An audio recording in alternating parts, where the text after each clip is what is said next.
we deliberated with the governors and we agreed we go the urban governance route.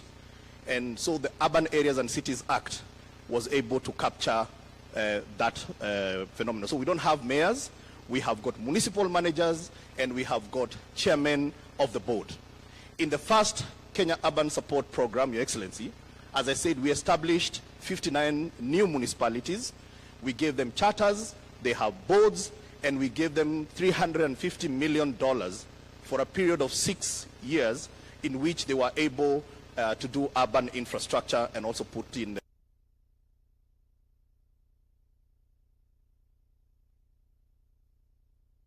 program through our partners, the World Bank. The ticket amount remains the same, is $350 million. However, we have increased the number of municipalities to 77, and then we have 2 special municipalities which are in the refugee areas, which are Dadaab and Kakuma. So in total, we are going to have 79 municipalities. Your Excellency, in the first dispensation, we had $20 being allocated for every urban person. However, because of the increase in the number of municipalities, we have $18 per urban population. So therefore, one of the things that we're going to be calling upon the governors to do is to set aside money to support these municipalities. With that introduction, Your Excellency, it is now my great pleasure to invite the chair of the Urban Committee within the COG, His Excellency Anyang' Nyong'o, the Governor for Kisumu, to come and make his remarks.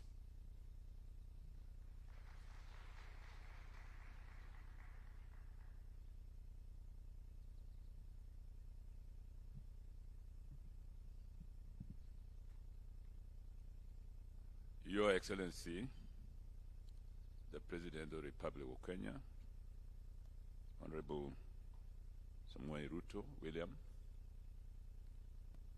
Your Excellencies, the governors present here today, including our chair, Anwar Guru, the World Bank representative and his staff, cabinet secretaries present, and my fellow governors assembled here this morning for this great occasion. Distinguished ladies and gentlemen, today, Your Excellency, marks a pivotal moment in our journey towards building vibrant, sustainable, and inclusive cities. As we gather here for the launch of the second Kenya Urban Support Program, we embark on a mission that holds the promise of transforming not just the physical landscape of our cities and urban areas, but also the lives of millions of people who call these cities their home. For example, Your Excellency, the majority of our people walk to work or to play in our cities. They need safe walking ways that we call non-motorized transport, or NMT. Urbanization, Your Excellency, one of the defining trends of our time. Cities are not just centers of economic activity. They are crucibles of innovation, hubs of culture, and engines of progress. Yet, with rapid urban growth comes a host of challenges, from congestion and pollution to inadequate infrastructure and social inequality. The task before us is clear, Your Excellency.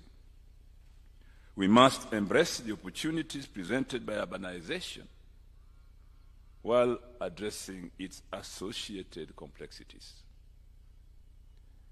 The program we're launching today is built on the principles of sustainability, resilience, and equity.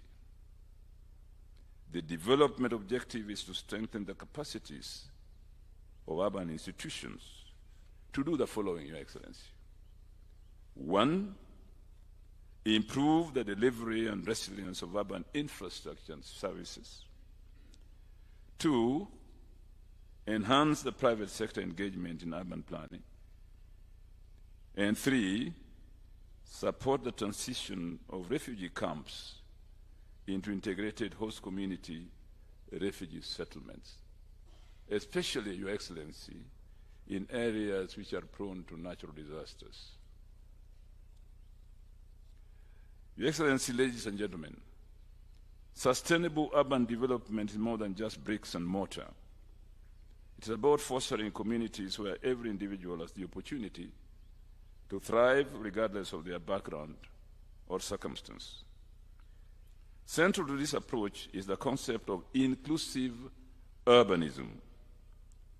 We recognize that the true measure of a city's success lies not in the skyscrapers or GDP, but in the well-being of its residents. This means ensuring that our urban spaces are accessible to all and they are safe, clean, and green, and they offer ample opportunities for employment, education, and recreation. Your Excellencies, fellow governors, ladies and gentlemen, achieving this vision requires more than just government action. It demands collaboration and partnership across sectors and stakeholders, from the public and private sectors to civil society and local communities. It requires us to harness the power of technology and innovation to create smarter, more efficient cities. And it calls for bold leadership and long-term commitment to see our plans through to fruition. As we embark, Your Excellency, on this journey through the launch of the second Kenya Urban Support Program, let us remember that the true test of our success will not be measured in ribbon-cutting ceremonies or press releases, but in the tangible improvements we bring to people's lives. And finally, Your Excellency, let us strive to build cities that are not just sustainable and prosperous, but also compassionate and inclusive. And let us leave a legacy that future generations will look back on with gratitude and pride. Your Excellency, the future is urban. I thank you.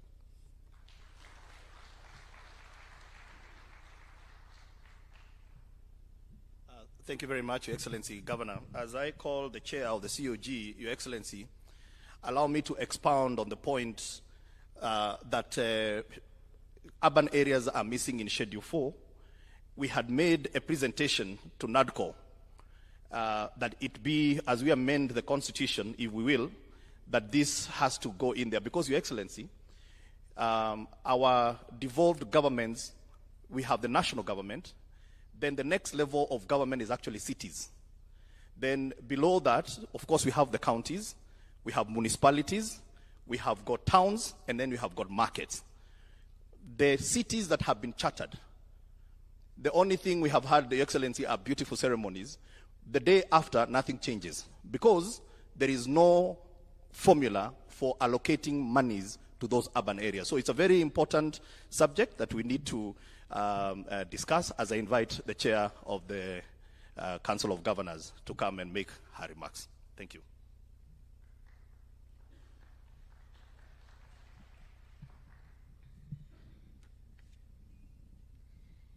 Your Excellency, Dr. William Samoei Ruto, President and Commander-in-Chief of the Kenya Defense Forces, Cabinet Secretary for Lands and Public Works and Housing, Honorable Alice Wahome, other Cabinet Secretaries present, the World Bank Country Director, UN Resident Coordinator, Principal Secretaries present, distinguished ladies and gentlemen, good morning. It is indeed a great honor for me to be part of this momentous launch of the second Kenya Urban Support Program, commonly known as KUSUP 2. First, I consider this program a major milestone in our drive to build resilient cities and urban areas with enhanced quality of life for current and future generations. Secondly, let me take this early opportunity to sincerely thank you, Your Excellency, the President, for your leadership and resolve towards demand-driven programs which offer the opportunity to pursue long-term development strategies and interventions tailored to the specific needs of our residents, and especially those at the bottom of the pyramid. This paradigm shift has the potential to transform Kenya's economic development trajectory significantly. The second Kenya Urban Support Program, KUSP2, builds on the foundation set by Phase 1, KUSP1, which was rated as satisfactorily implemented by the World Bank. The first phase saw massive investments in urban infrastructure and services within the 59 benefiting municipalities in the 45 benefiting counties, which included 202 kilometers of roads improved, 171 kilometers of non-motorized transport, 192 kilometers of stormwater drainage, 31 kilometers of sewer line, 12 fire stations, 12 recreational facilities, and 16 retail markets, benefiting over 20,000 traders and creating over 200,000 jobs, amongst others. Your Excellency, further, I wish to note that apart from the establishment of the 59 benefiting municipalities, county governments have been able to establish more municipalities. Today, we have 107 chartered municipalities. I also wish to let you know that during this program period, Nakuru municipality was elevated to city status, and Eldoret and Thika municipalities are currently in the process of being conferred the city status. Your Excellency, allow me to sincerely thank the Ministry of Lands, Public Works, Housing and Urban Development for truly embracing Article 6.2 of the Constitution of Kenya, which calls for consultation and cooperation between the two levels of government during the design program. The Council was particularly impressed with the participation of county governments through the Lands and Housing and Urban Development Committee, led by His Excellency Professor Anyang' Nyong'o. The numerous meetings held between the committee and the program design team was a clear testimony of inclusive participation and collaboration. The launch today marks commencement of the implementation phase of the program. I would like to underscore that county governments and their urban institutions are committed to full implementation of the program. This will be guided by numerous lessons learned in KUSP1. Your Excellency, urban residents are the most affected by climate change due to poor planning, housing, and lack of basic infrastructure, which is resilient to the climate shocks. Programs like the Affordable Housing Program and the Kenya Urban Support Program will help address these challenges. We look forward to collaborating with the Affordable Housing Board to transform our urban areas. Your Excellency, ladies and gentlemen, as I conclude, I wish to note that rapid urbanization remains a global challenge, particularly in emerging countries like Kenya. To address this challenge, Your Excellency, there is need for dedicated financing of this expensive urban infrastructure and services. I therefore appeal for a dedicated urban financing model or fund from the Exchequer, complemented by development partners, the private sector, and indeed county governments. On behalf of the Council of Governors, I once again thank you, Your Excellency, and thank you, all of you. Thank you.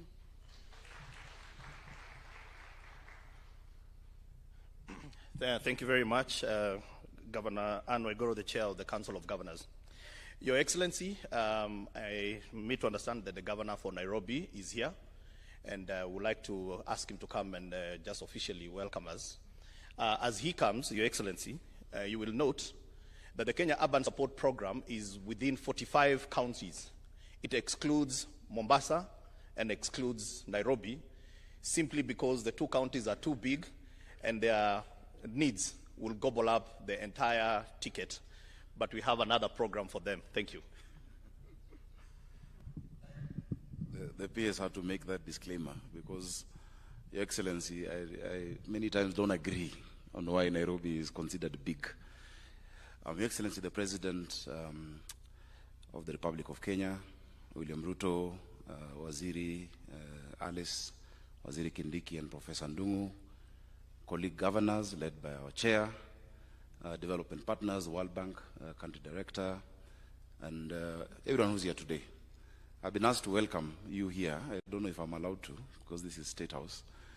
But generally, welcome to Nairobi. This program is indeed important for us because the future is greatly urbanizing. Our cities are urbanizing. By, I think, 2050, 65% of the world's population is going to be in cities. In Nairobi, for instance, we'll have 10.5 million people in this capital city by the year 2050. We need to think hard about how we future-proof our cities.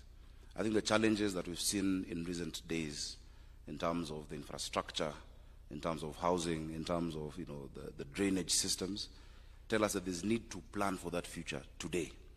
And we really want to thank the World Bank for the support that they've been offering our country in looking at our municipalities. Now, Bwana PS, where I may not agree with the CUSP omitting Nairobi and Mombasa, is that there are many ways through which we're also decentralizing our services. In Nairobi, we are now undertaking a system of restructuring our capital into boroughs.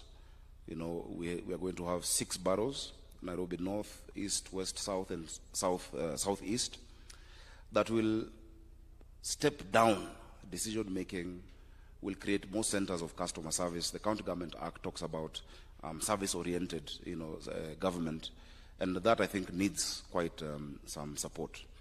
Before, we had NAMSIP, NAMSIP 1, that looked at the metropolitan areas. Many times, the urban poor are neglected. If you look at interventions that have been there, for instance, the resilience and just securing livelihoods for our people in the lower areas, food support, hunger, attention is given to the arid areas, attention is given to the rural areas, but urban poverty many times, and Senator Governor Kihika and Governor Nyong'o, you know what I'm talking about, that those in informal settlements many times suffer much, much more. We say Nairobi ni shamba ya mawe. If you don't have resources, you'll have nowhere to stay, you'll have nothing to eat. There's more community in the rural areas. So we really want to ask that you support, and we can come up with a new program for the cities. If you look at some of the things that Mombasa has to grapple with, and Kisumu has to grapple with, and Nairobi, for instance, street lighting. Street lighting, the bill is on the county, but if we switch off the lights, it's a national security problem. Should that be a bill that is left to the formula of devolution, or should there be specific support to these cities for functions such as those? The Urban Areas and Cities Act envisions or envisages special financing for the capital and special financing for such interventions. My colleague governors, I want to encourage you as you move to municipalities and as you create these new urban areas to also know that it comes with certain challenges. Number one, you will lose a lot of what you call political homogeneity when you create municipalities and cities. The people who come there might not be of the same political strand, and that is why you have to do a lot of balancing, as we have to do in the city. Number two, as you create those centers, and I'll give an example. In Kakamega, I don't know if the governor of Kakamega is here, around Sigalagala, because of the technical training and the university there, it has become almost a new city. There is pressure on housing. Sigalagala is just on your left as you go towards Kakamega from Bungoma. It has become an entire, almost a metropolis with people from different parts of the country and a huge strain on our resources. So we hope, in long and short, that you can help us just look at the economic issues that we need support on. In Nairobi, we're undertaking a planning process of Vision 2050 to look at, yes, we know that there will be 10.5 million people then. What do we need to do today? And how do we then move this into 10-year plans? We hope we can get support from that. We have not yet gotten support in that planning process. Your Excellency, we've discussed how you can help us, even just with the technical teams, because the future is not going to plan itself. So, Bwana PS, thank you. We will still make a case for Nairobi and Mombasa on COSP, but also on the Kenyan Urban Mobility Improvement Program. Your Excellency, the PS says there's a bigger program that looks at the cities, but this program, the prioritization has not been done by the county. And so a huge chunk of those resources are going to commuter rail, yet we know the challenges. Yesterday, you were in Mathare. You saw the challenges those people have, in terms of mobility, in terms of housing, in terms of livelihoods. We need to focus on those. So thank you, and welcome to Nairobi. Asante.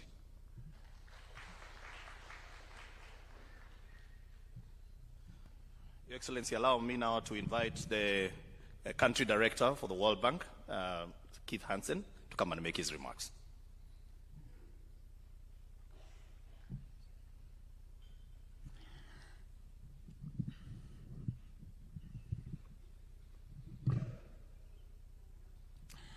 Your Excellency, Dr. William Ruto, President of the Republic of Kenya, Your Excellencies, Honorable Governors and Deputy Governors present, Cabinet Secretaries, all other government representatives present, Dr. Stephen Jackson, United Nations Resident Coordinator and Development Partners, distinguished guests, ladies and gentlemen, all protocols observed, and good morning. Your Excellency, it gives me and all my World Bank colleagues great and genuine pleasure to join you today at the launch of the second phase of the Kenyan Urban Support Program, which seeks to enhance the effective management of Kenya's crucial urban areas. The World Bank recognizes the importance of cities as the engines of economic growth. Globally, cities generate 80% of GDP and are therefore central to achieving the World Bank's pursuit of reducing poverty and boosting shared prosperity on a livable planet, as well as Kenya's own goals as captured in the Vision 2030 and other imperatives. Cities are also key, as we just heard from the Chair of the Council of Governors, to combating global crises such as climate change and pandemics. The concentration of people and assets in cities aggravates the risk of exposure to adverse natural events such as climate change and pandemics, which makes sustainable investment in cities critical. For this reason, the World Bank has been in the forefront of supporting governments to ensure effective urban development and to create green, inclusive, and resilient cities through financing projects that provide the relevant infrastructure and services to attract and sustain private investment, reduce disaster risk through urban drainage and flood management, to support cities to enhance their own source revenue, and to enhance urban planning. Our partnership with the Government of Kenya in advancing urban development and resilience has been sustained and consequential. Over the past decade, the World Bank has been proud to invest over $1.3 billion for investments in the urban sector through 3 urban sector projects whose focus is on infrastructure, services, and urban governance, including the Nairobi Metropolitan Services Project, Governor, the Kenya Informal Settlements Improvement Project, KISIP, in 2 phases, and now, in its second phase, the Kenya Urban Support Program. Together, we have successfully navigated the intricate challenges posed by rapid urbanization, striving to bridge the gap between growth and infrastructure development. Now, the challenges arising from rapid urbanization in Kenya are well documented, and Kenya has some of the fastest urbanization on the continent. While the nation has made remarkable progress, urban infrastructure and service delivery have often struggled to keep pace with that, leaving many communities without access to essential services. Fortunately, through the strategic investments facilitated under the first phase of CUSP and other urban programs, significant progress in addressing these challenges has been made. CUSP 1 helped to strengthen urban institutions across the country and provided crucial financing for infrastructure and services. So today, we stand at the brink of a new chapter in the country's urban development journey with the approval of the $300 million World Bank credit for the second phase of CUSP. CUSP 2 represents a continuation of our shared vision for sustainable urban development in Kenya. It heralds a transformative initiative aimed at strengthening the capacities of urban boards, enhancing infrastructure and services for millions of urban residents, and fostering private sector involvement in urban planning. The benefits of CUSP 2 should be manifold, encompassing both tangible improvements such as improved infrastructure and intangible gains like enhanced governance, citizen participation, and increased capacity for mainstreaming climate resilience. As urbanization continues to shape Kenya's future landscape, it's crucial to embrace it as an opportunity for poverty alleviation, economic expansion, and service provision. In order to stimulate inclusive growth and prosperity across the country, the counties will receive incentives to provide urban boards greater autonomy and financial support, while also emphasizing climate resilience and private sector involvement. And what's more, through a $50 million grant from the IDA window for host communities and refugees, CUSP 2 will support the implementation of the Refugee Act and the Sharika Plan. Specifically, it will help integrate host communities and refugee settlements and facilitate the transition of the refugee camps of Kakuma and Dadaab into new municipalities. These new vibrant urban centers, with a shared use of facilities and services, will help foster social cohesion and economic empowerment and drive shared economic growth and urban employment opportunities for host communities and refugees alike. In addition, the World Bank has committed more than $1 million in technical assistance to support the effective implementation of the program. Through the Japan World Bank program for mainstreaming disaster risk management in developing countries, we've supported the development of critical guidelines for mainstreaming climate resilience into urban plans and investments. Through the Quality Infrastructure Investment Partnership, we're providing support to enhance municipal service delivery data, improve asset management, and develop an effective framework for subnational governments to engage with the private sector. Also, through the City Planning Labs program, we're aiming to strengthen capacity for data-driven urban planning. Your Excellency, it is no exaggeration to say that effective urban planning and infrastructure investment will both literally and economically shape Kenya's destiny in this century. We in the World Bank are confident that strong investments today can help further strengthen the foundation in the future for sustainable growth, resilience, and equality of opportunity for generations to come. So in closing, let me reaffirm to you the World Bank's unwavering commitment to partnering with government in building a resilient, green, and inclusive urbanization pathway. Your Excellency, together we have the power to shape a brighter, more inclusive, and more prosperous future for all Kenyans. So indeed, the future is urban. Asanteni sana.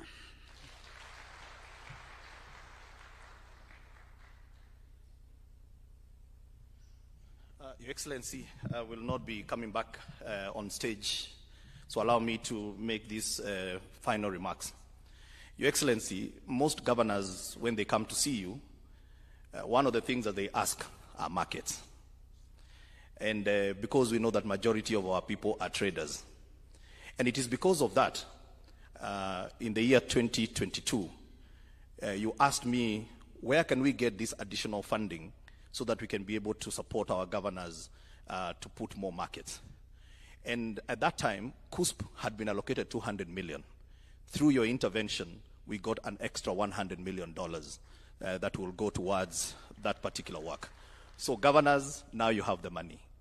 Number two, it is important to note, now for you governors, that CUSP 2 departs slightly from CUSP 1 in the sense that you will not get money automatically. There are minimum conditions that you need to meet. One of them is that you have got to deliberately transfer the functions to the municipality. It is another level of devolution. Number two, you must transfer the assets that belong to the municipality, and then you must be able to do a budget for those municipalities.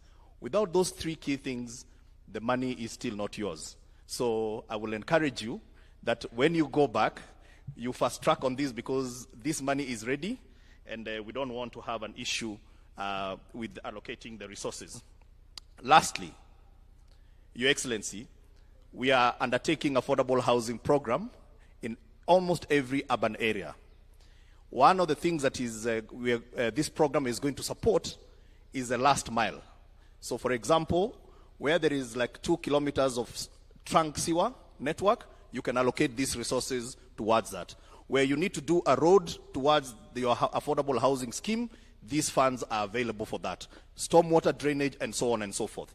So we believe that this is the best example, Your Excellency, of what our Constitution envisioned when we talked about interdependency of governments.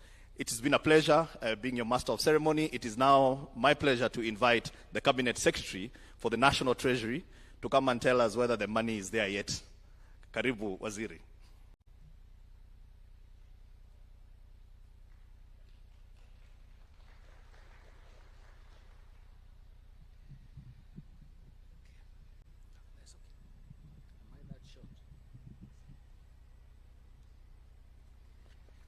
Thank you indeed, P.S. Hinga. Your Excellency, the President of the Republic of Kenya, Dr. William Ruto, let me acknowledge all distinguished guests. I'm informed, and even my briefing was that we need to sustain the gains from Kenya Urban Support Program 1. And the government has set to implement the second Kenya Urban Program Kenya Urban Support Program 2 at the cost of 350 million, comprising of a loan of 300 million and a grant of $50 million from the World Bank. That's a total of 350 million for the next 5 years. When I was coming here, Your Excellency, I thought that my actually small task was actually to sign and carry that check here. But since then, I think it has changed. I'm forced to say a few remarks on the Kenya Urban Support Program 2 goal that is very, very important to leverage the urbanization as the road to national modernization. And it's going to be important to promote effective urban planning and management systems through counties as primary providers of public service delivery. But the most important thing is that Kenya Urban Support Program 2 aims to sustain the gains achieved through Kenya Urban Support Program 1 and will continue to strengthen the capacities of urban centers in 4 areas. First, to improve the delivery and resilience of urban infrastructure and services. You can see how it has been tested by the France. Second, to equip urban institutions with appropriate technical and financial capacities for the provision of resilient urban infrastructure and services. Third, to build the foundation for stronger engagement of the private sector. And finally, to support the transition of refugee camps into integrated host communities and refugee settlements, and using the resources under the grant component. This area will use the grants under the component. I'm happy about these 4 areas because they are very, very critical in terms of our urban development. However, as we embark on the implementation of Kenya Urban Support Program 2, I wish to urge the counties to ensure full accountability of dispersed funds under CUSP 1, or Kenya Urban Support Program 1, because failure to account for these funds may impact on further disbursement to the affected counties. It is not a warning, it's actually a matter of prudence. Then, to ensure that sustainability of the gains that have been held in the first phase and now the second phase, counties must gradually start allocating own resources for urban infrastructure and services to sustain the momentum, which is very, very critical for our development. Finally, Your Excellency, I would like to urge the Ministry to work closely with other ministries implementing other related projects like Kenya Devolution Support Program, funded by the World Bank, in order to create a synergy and have positive impact on the urbanization at the grassroots level. And this is what we are going to make sure that the momentum is created and we have tangible results. Thank you very much for this, and it's now my pleasure to invite my colleague, Professor Kidiki Kithure, to make his remarks. Which one do you start?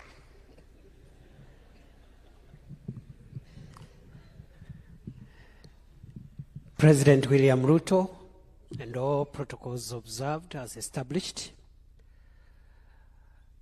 Your Excellency, as Governor Sakaja was lamenting here about the exclusion of Nairobi and Mombasa, I was rejoicing because of the inclusion of the 2 refugee camps in this program.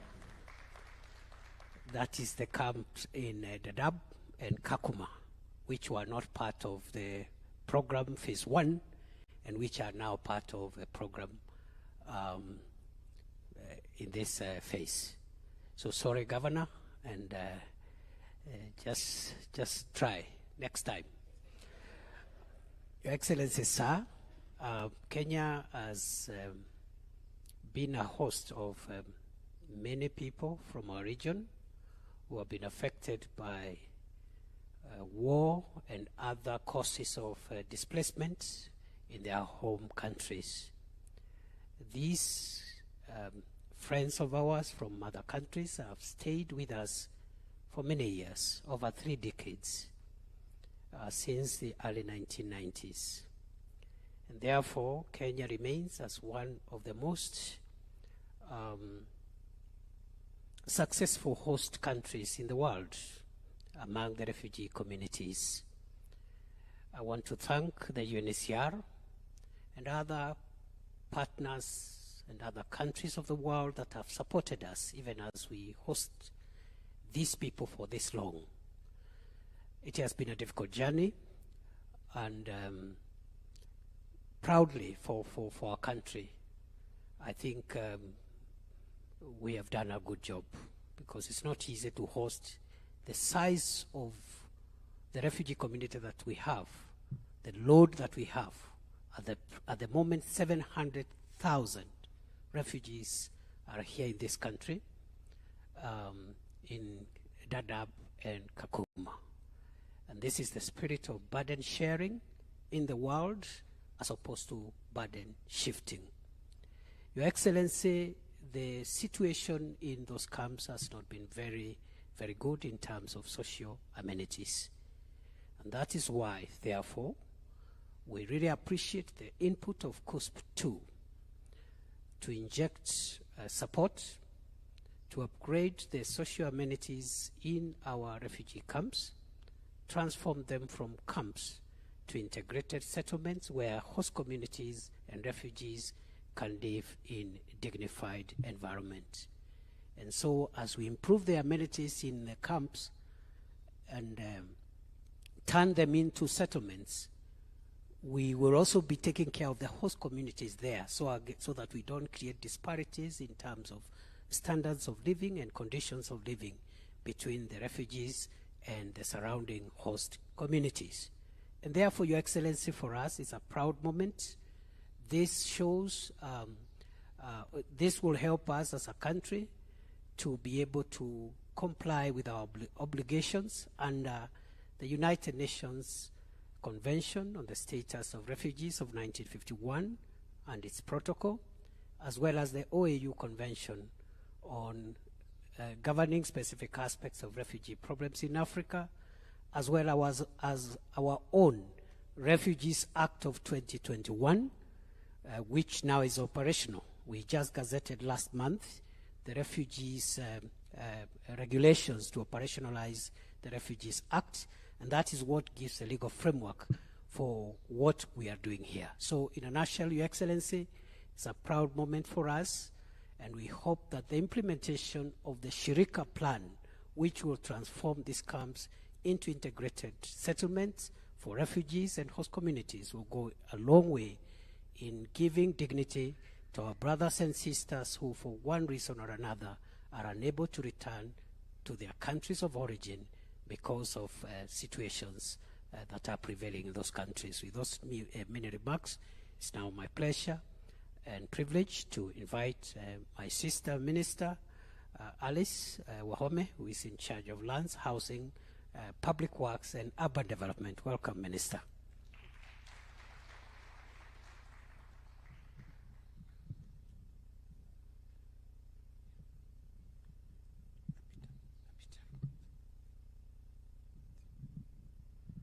Yeah, I'm not that short. Thank you very much.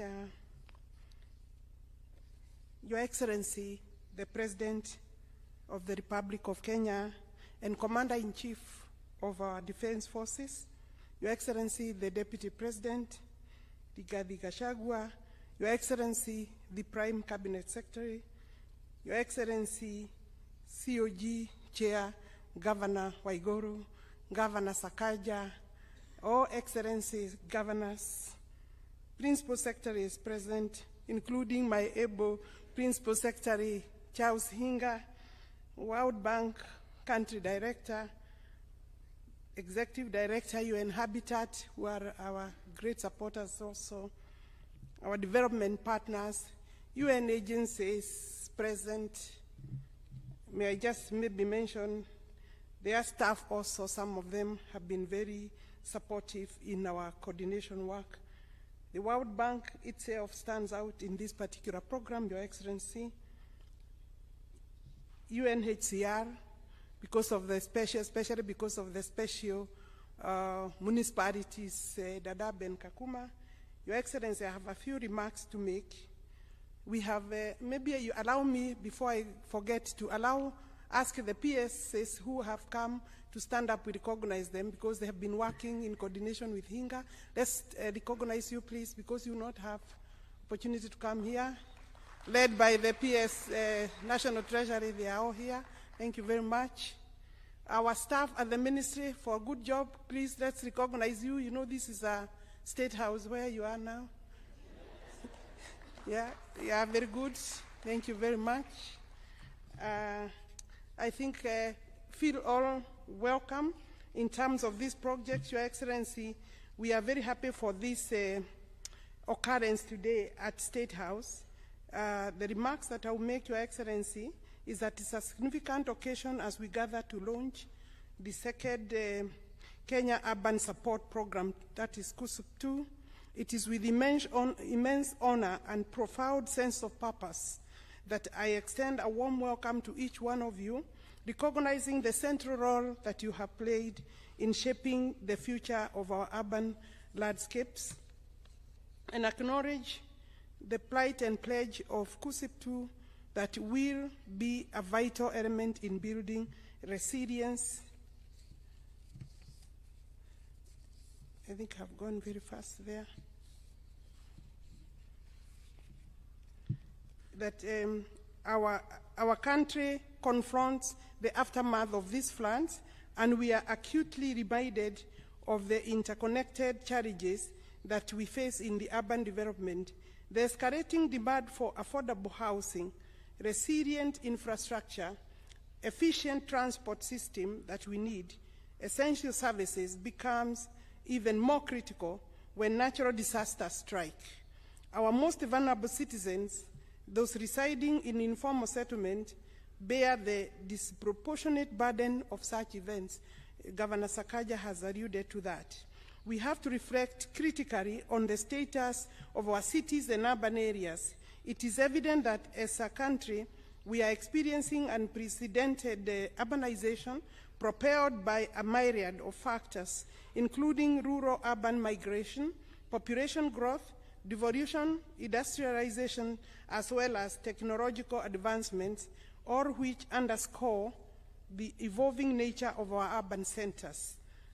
These hubs of activity serve not only as engines of economic growth and innovation, but also as crucibles of diversity, culture, and opportunity. Your Excellency, creating vibrant, sustainable, and inclusive cities requires a holistic approach that encompasses policy coherence, strategic planning, and targeted investments. The onus rests on both the national and the county governments to collaborate in steering the course of urban development and ensuring that the dividends of progress are equitably distributed across all segments of society. The launch of KUSUP 2 marks the commencement of the second phase of the program to enhance our urban development trajectory, leveraging on the achievements of its predecessor, the program number 1, KUSUP 1, with its focus on reinforcing governance mechanisms, enhancing institutional capacities, improving infrastructure and delivery. KUSUP 1 made an enduring impact on Kenya's urban fabric, paving the way for the sustained advancement and prosperity. Your Excellency, KUSUP 1 was implemented in 59 municipalities across 45 counties, with the exception of Nairobi and Mombasa. It is true, we left them out. And you know we have this saying of leave no one behind. As part of the success of program, the municipalities have more than doubled and now stand at over 100. I think we need to reconcile those numbers because the governor for Kirinyaga has 109 and I have 100. I think Hinga there we need to reconcile the numbers of municipalities.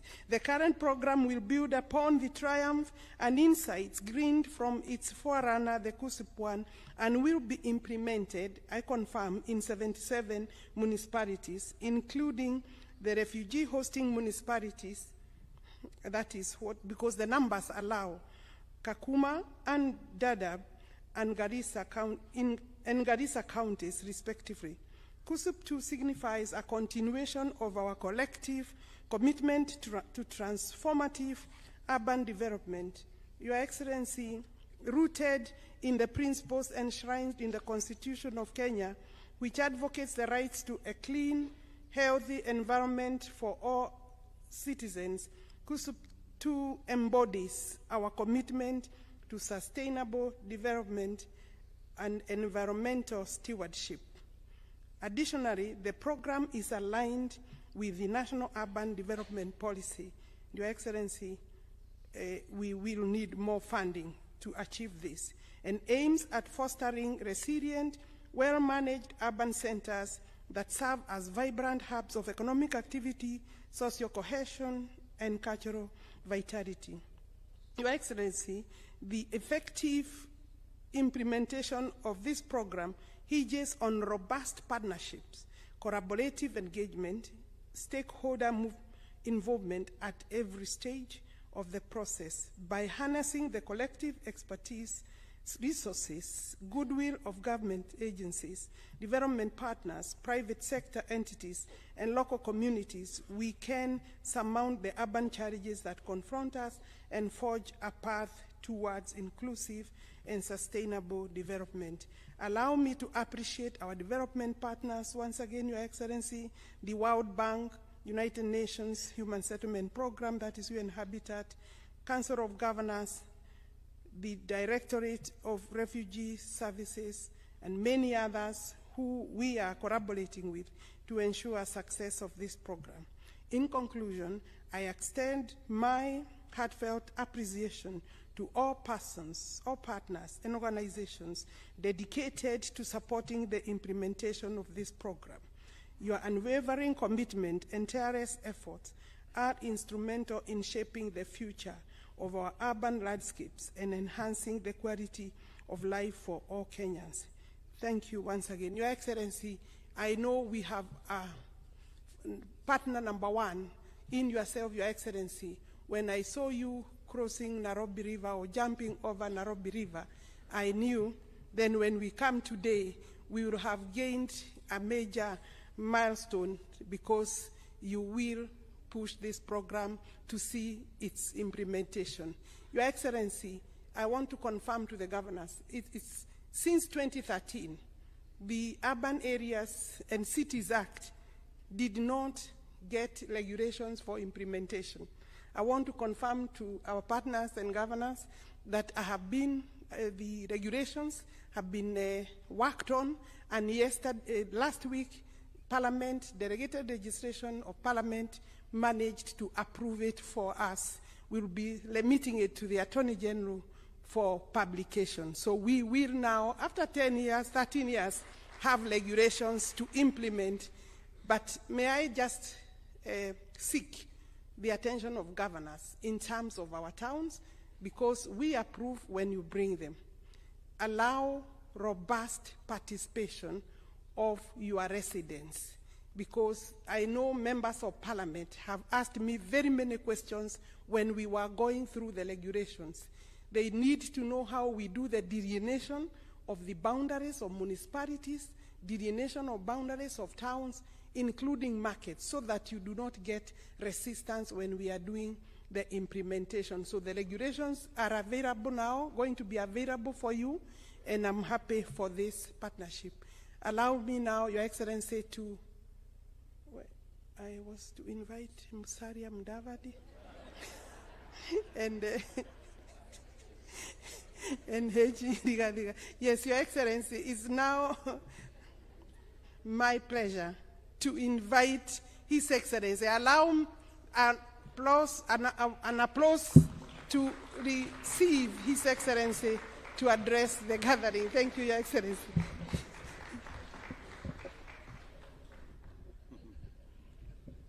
Thank you very much, Minister. Please, let's take our seats. Your Excellencies, Honorable Ministers, distinguished ladies and gentlemen, good morning and welcome to this very important meeting. Last year, I participated at the Kenya Urban Forum in Naivasha, where we reflected on the need to develop adequate capacity to serve rapidly growing urban populations by investing in the radical expansion of essential housing, water, energy, transport, sanitation, and other pieces of infrastructure that would support urban planning and the reality that we live with, that the future is urban. I don't know whether it's correct to say the future is urban, or is it the present and the future is urban. It has been clear for some time now that the future of humanity is urban, and this trend applies to us in Kenya, where urbanization has been steadily growing at the annual rate of about 5%. In fact, at independence, it was 8% of the population in 1963 lived in urban centers. Today, we are at 34%. Projections indicate that this trend will continue, with urban populations expected to reach 50% by 2050. It is equally evident that lack of coordination and planning has deprived us of the numerous benefits of urbanization. Consequently, important economic drivers of development as well as high living standards lead to proliferation of insecure and unsustainable settlement patterns, which undermine dignity, security, safety, and health, while also driving environmental degradation. Looking at our cities today, looking at our urban settlements today, Hinga keeps reminding me that we have 1,410 informal settlements in Kenya, where there is no road network, scarce water, poor sanitation, sometimes no electricity, and people live in very bad conditions. And it is a stark reminder to us as leaders that there is something that urgently needs to be done to sort out the future. Because the future is urban, we must sort out urban settlements.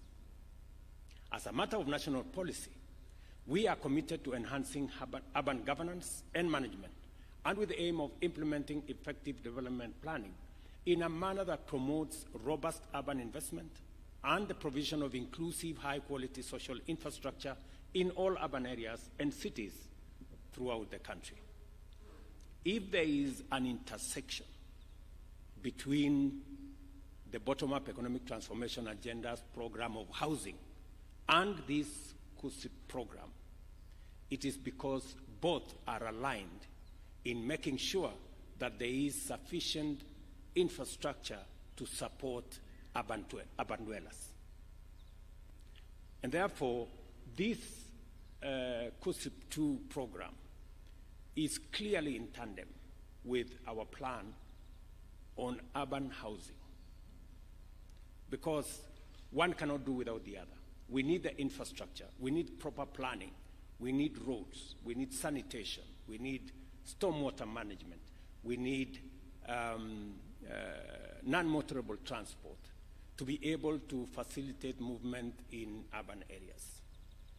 But if people are living in slums, it becomes not so much of a benefit. That's why a combination of our plan on social housing, on affordable housing, with this program makes a wholesome program for our cities. Urbanization, ladies and gentlemen, is both a fundamental driver and critical outcome of rapid economic growth. Kenya's under-urbanization presents an opportunity to establish a solid foundation for urban development, thereby improving economic opportunities and living conditions for millions of citizens. And let me contextualize this. The governor of Nairobi tells us that Nairobi will have 10 million people shortly. For us to remove that pressure from Nairobi, it is important for us, like the way we came up with devolution. Devolution was supposed to decongest the center and create alternative centers of growth in different parts of Kenya. Our urban planning must also give us the same opportunity. We need to decongest Nairobi and the other 5 or so major metropolises so that we create alternative settlements in smaller towns, in smaller municipalities, because we all understand that there is now competition between land that we are using for food production and land that is used for settlement. And therefore, townships, towns, and cities will give us an opportunity to remove the pressure that currently is on agricultural land by making sure that we settle people in urban centers so that we can free land that is used for agricultural production to feed the nation.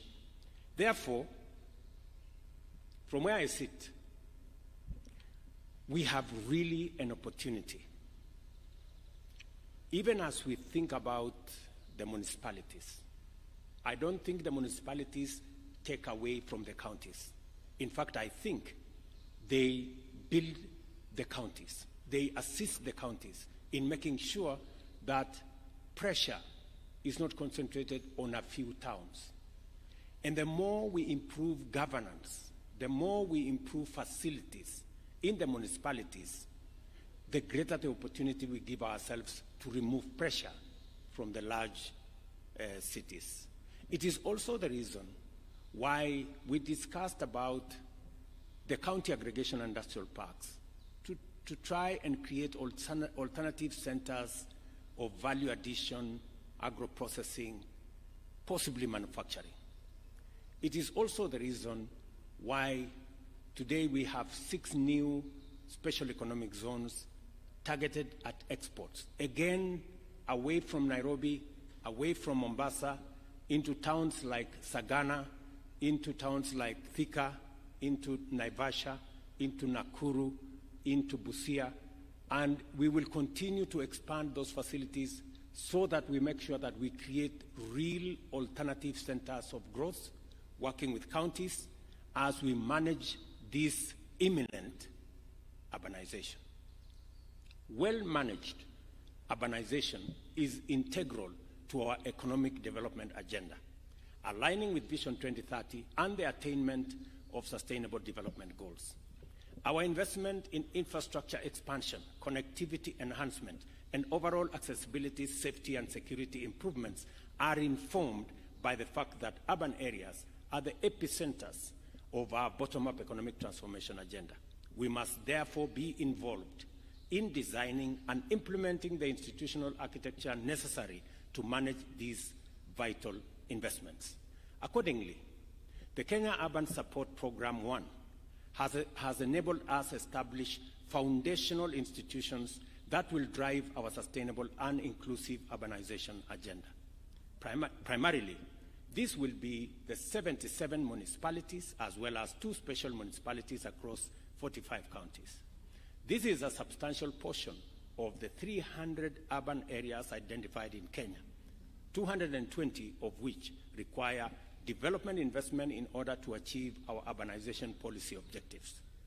I am therefore encouraged that Kenya Urban Support Program 1 delivered the foundation from which we shall now proceed to actualize our ambition of holistically achieving sustainable urban development by enhancing the resilience of infrastructure and services, engaging the private sector in urban planning, and development and integrating refugee camps with host communities. We all agree that our urban development strategy requires sustainable financing, but this has not been forthcoming at the levels expected. It is crucial, therefore, that the World Bank's 350 million or 46.5 billion funding for the second Kenya Urban Support Program is utilized responsibly and optimized for maximum benefits. Let me say this. We've been informed here that KUSIP 1 was satisfactory. I think that tells us something. Satisfactory is not good. We just managed. Maybe we got a C or something. I think it is important, and it's now a reminder for us, that KUSIP 2 must be excellent. We must all work together towards making KUSIP 2 a real game changer. And several components have been put there to make sure that this succeeds. I'm very happy that the World Bank country director has said that there is 100 million to support this program on capacity building. It is very important that that money is deployed to make sure that this program is understood and this program succeeds. Capacity building is very important because it gives us the framework and the understanding so that the implementation of this program can move seamlessly. I want to ask the World Bank to make sure that the resources, at least for capacity building, comes ahead of any other resources, so that those in municipalities, those in counties, staff in our ministry can understand this program to avoid wastage, to avoid pilferage, to avoid corruption, and to avoid theft. Because the reason why we were qualified as satisfactory is because certain things did not go properly. We must get it right this time round. I want to commit to my colleagues, governors, and leaders here that we will go out of our way to assist you to make sure that this program is implemented in an accountable manner so that the people of Kenya get value for the resources that eventually we are going to pay. Equally critical is the county governments to increase on-source revenue and to allocate a greater portion to urban development activities. For our part, the national government is establishing the National Urban Development Fund to anchor the urban development agenda in a sustainable framework. I have already asked the Ministry of responsible for lands, housing and urban planning, and Treasury to sit together so that we can put a framework in place that will give us the resources, working with other partners, to assist us manage the big cities and urban areas so that Sakaja doesn't have to complain that they are left out in this program. But Sakaja has mentioned one more very important thing, that municipalities, cities, and urban areas bring Kenyans from all walks of life into one place, and they create a home there. It helps in the homogeneity of our society, bringing Kenyans together, working together. I think it is a very positive thing. It is not a negative thing when Kenyans come and live together and bond together. That is the future.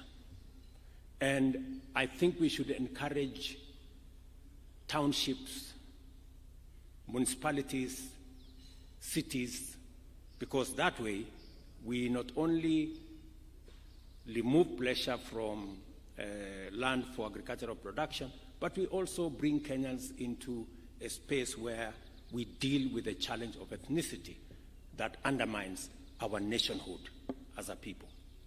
There is no doubt that climate change will continue to pose mounting challenges to our development and serious threats to human health and safety, especially in urban areas, where 60% of residents live in informal settlements. I say this statement of 60% with a very heavy heart, because informal settlements, ladies and gentlemen, are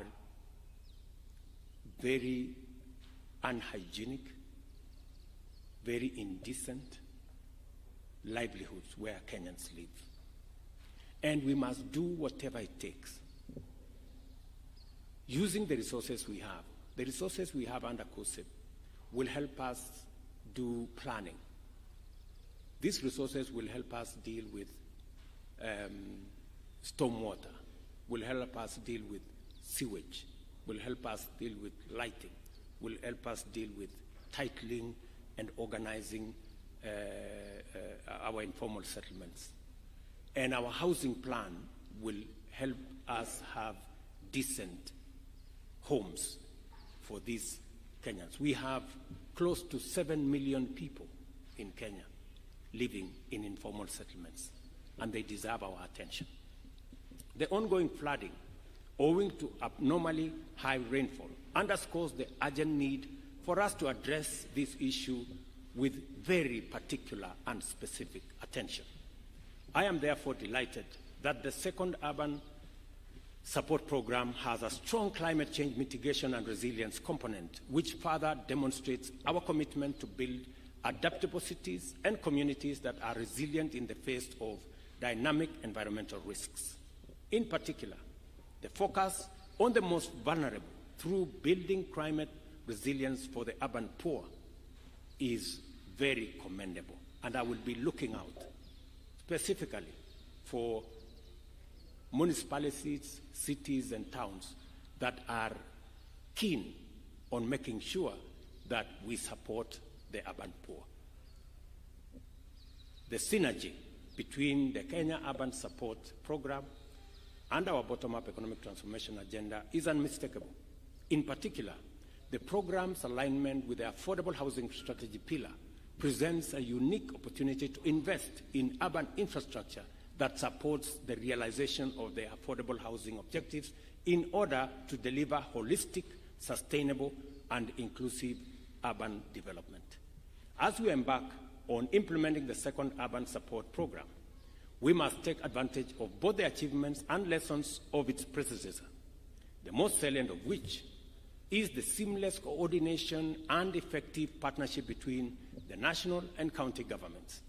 The State Department of Housing remains our focal point and must redouble its effort to ensure the project's success is achieved. And I'm very happy staff of the Ministry of the Department of Housing are here to listen to me say this. It is very important. With their tremendous contribution to GDP, our urban areas are significant economic engines and centers of technology development and innovation. In fact, the 5 largest cities alone account for over 70% of our total GDP in Kenya. It follows that their governance and management matters fundamentally for national development.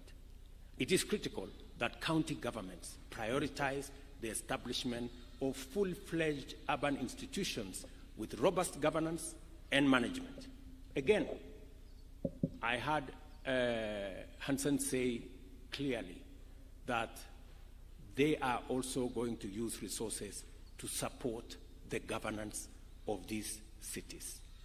I want to ask my friends governors, it is a mark of very strong leadership if you can delegate and if you can make sure that these municipalities have some measure of autonomy for them under your supervision to make sure that they deliver on the program that you give to them.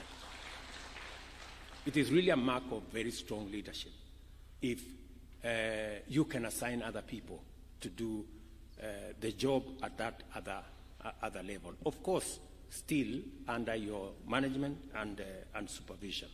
And I think this program will be keen on how governance relations between the municipalities, the cities, the counties, of course, and the national government, how we relate for the better delivery of this program. I take this opportunity to appreciate with gratitude the support of the World Bank, whose investment and leadership have done so much for the transformation of our centers of accelerated development. We do not take your partnership, Hansen and your organization, for granted. We believe this partnership is a partnership that gives us a win-win outcome. It is also important for me to thank the participating county governments for their commitment, which has been demonstrated time and time again over the course of this initiative.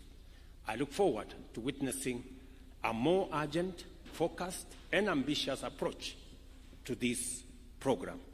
Let me say this in conclusion. As I have said, this program talks to an imperative that we cannot change: urbanization. As to whether the future is urban or not, I think we have settled that subject. The future is urban. It is now up to us.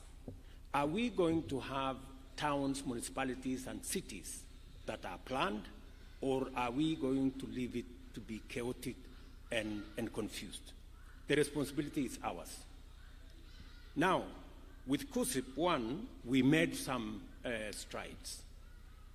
We saw a lot of non-motorable transport, several hundred kilometers.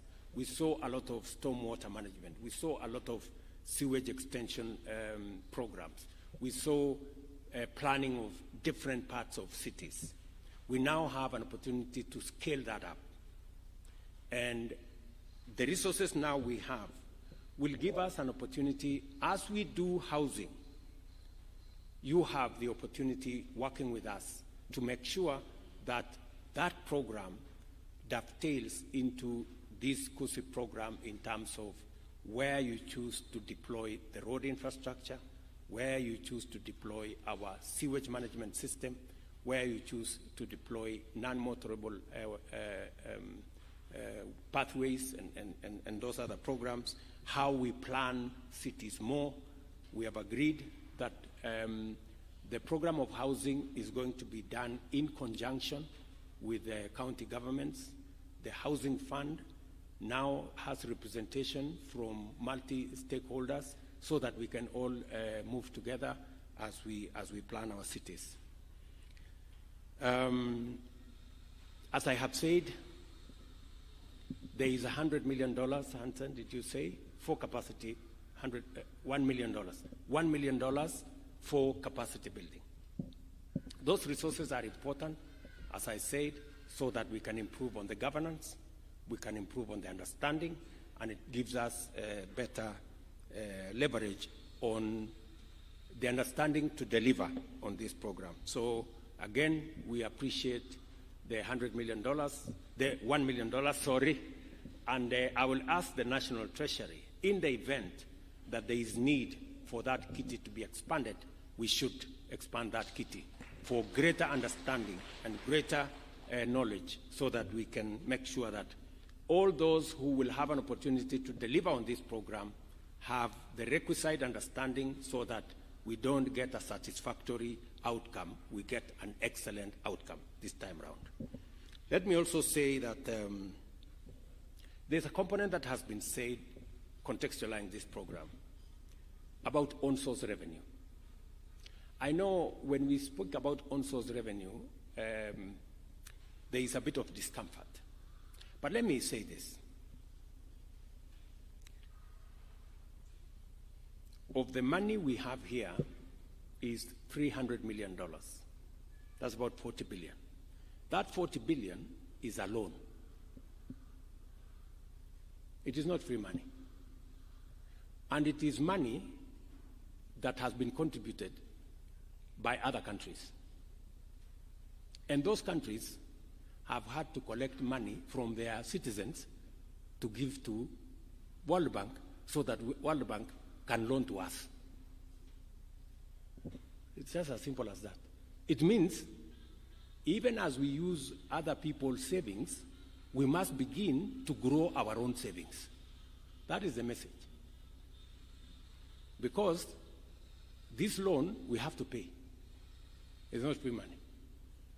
So we must begin to internalize own source revenue. The same way, nationally, we are internalizing raising our own taxes. It is just as simple as that.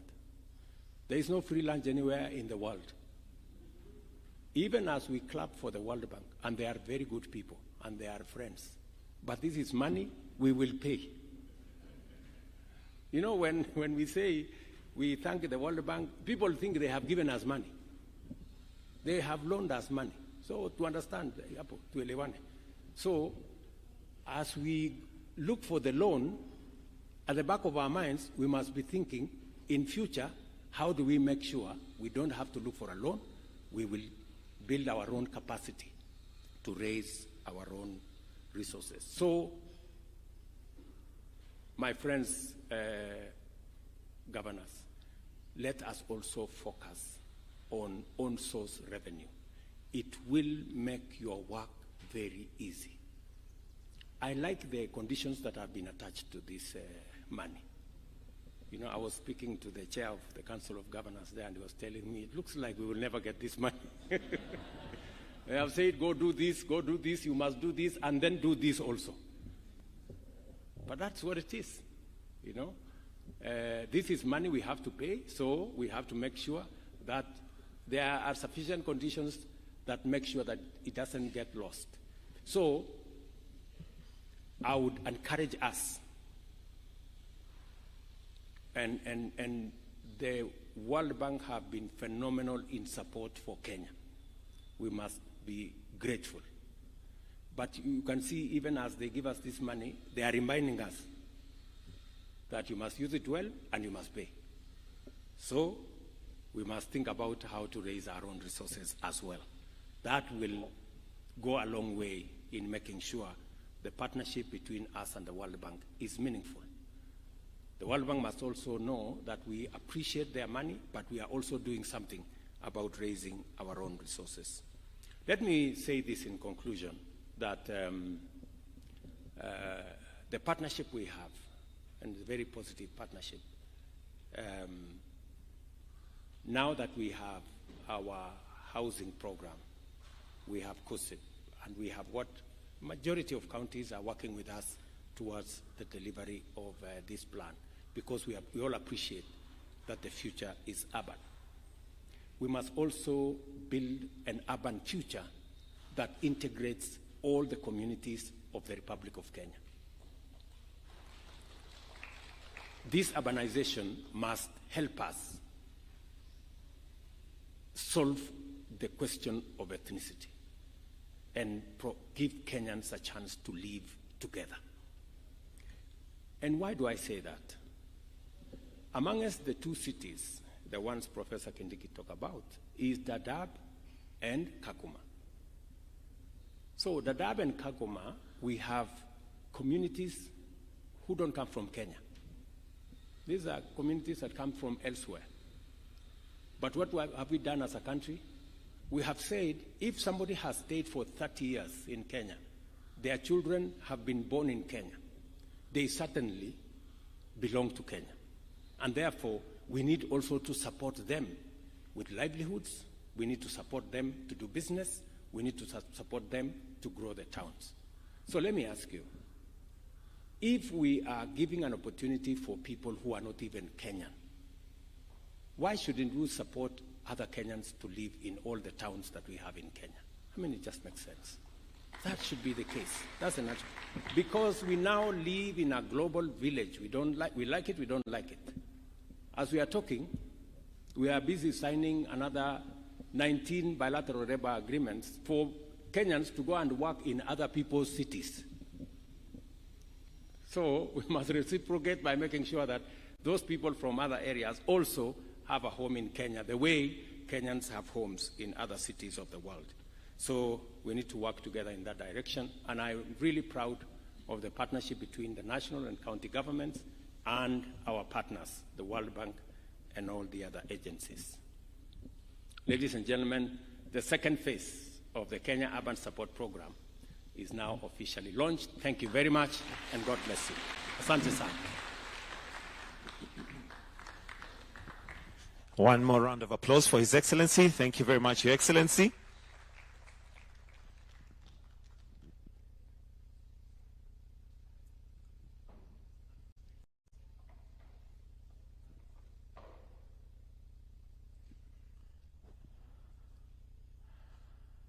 I'll request that we take our seats briefly, Your Excellency, with your permission.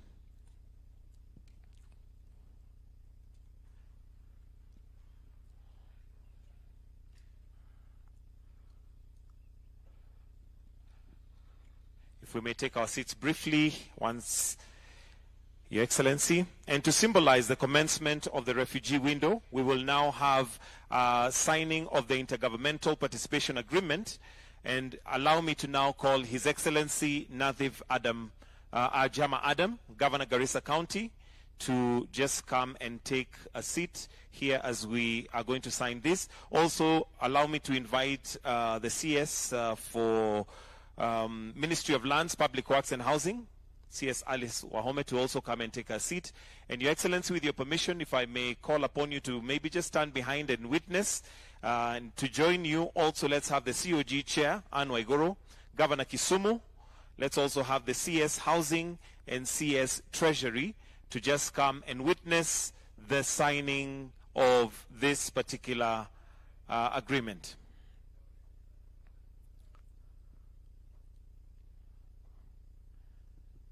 COG Chair, Governor Kisumu County.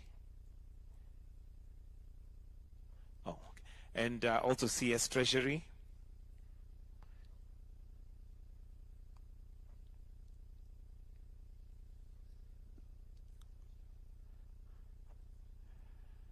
That is the Intergovernmental Participation Agreement, which is also going to bring in the host counties.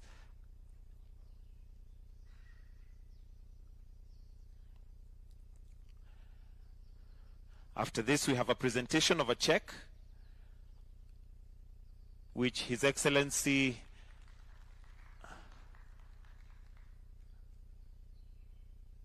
with those signed, we'll request that we remove the table and have a photo opportunity with His Excellency and those on stage. If we can remove the table kindly.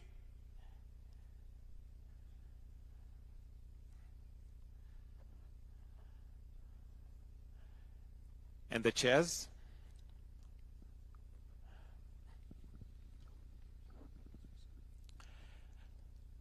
If I may invite His Excellency to stand in the middle and the rest of us to flank kindly for the photo opportunity.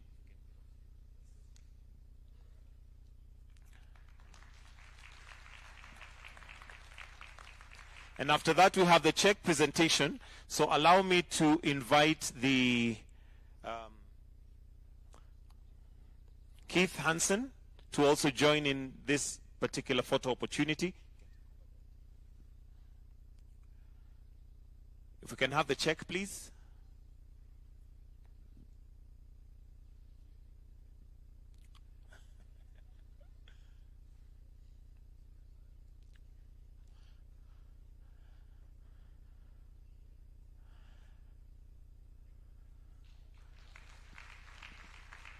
Thank you. If we can withdraw the check and maybe have all the governors present, if all the governors present can come for a photo opportunity.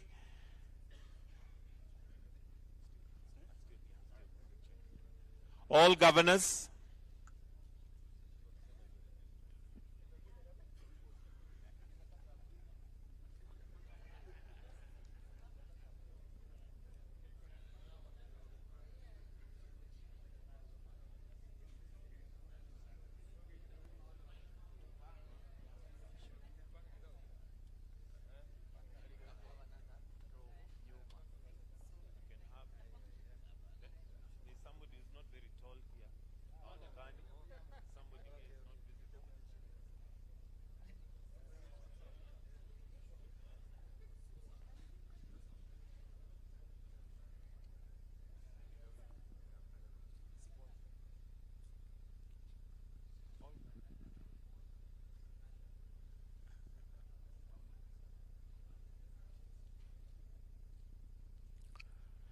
Thank you. If the governors can take their seat, then we have the last photo, which is the National Program Coordination Team, together with the Program Technical Committee and CUSP Launch Secretariat. I'll repeat that. We have the National Program Coordinating Team, the Program Technical Committee, and the CUSP Launch Secretariat to join His Excellency for a photo opportunity before we finish with the national anthem. Please ensure you stand somewhere you can be seen. Find a gap, because the numbers are quite large. Find a gap, please.